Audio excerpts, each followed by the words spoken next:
Вынесла из кассы банка, в котором сама работала, около 4 миллионов рублей. В этом обвиняют Дину Самитову. По материалам уголовного дела хищением женщина занималась с июня по август минувшего года. Сегодня в Новосавиновском районном суде состоялся допрос подсудимой. Считает ли она себя виноватой и кто ее вынудил пойти на преступление, знает Алия Хайрудинова.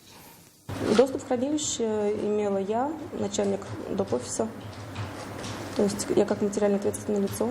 Подсудимая не отрицала. Деньги взяла сама и доступ к ним имела свободный, но уверяет, что брала не для себя.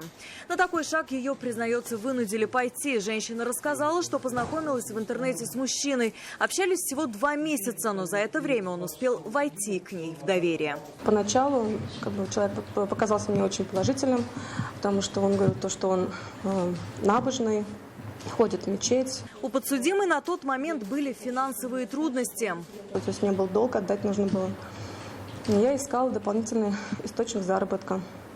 На что он мне сказал, что мне тебя и так жалко, и ты и так круглые сутки на работе, поэтому давай лучше я тебе помогу. Ее знакомый по переписке стал просить дать ему деньги, аргументировал тем, что вернет больше, якобы нужную сумму он выиграет в букмекерской конторе. Изначально она отдала ему 10 тысяч рублей и, как и ожидала, получила их обратно с процентами. Вскоре после уговоров женщина стала брать деньги из кассы, но обратно их уже не получала. На работе скрывала это тем, что деньги все еще в хранилище, но обман вскрылся.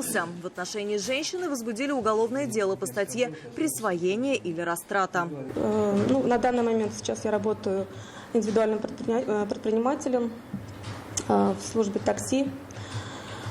И по мере возможности, минимально это 10 тысяч, далее как получается, то есть ежемесячно планирую выносить эту сумму долго. На следующем заседании планируют приступить к судебным прениям. Гособвинитель запросит наказание для подсудимой. Алия Хайрудинова, Нафиса Минязова, Рамзиль Гарипов, вызов 112.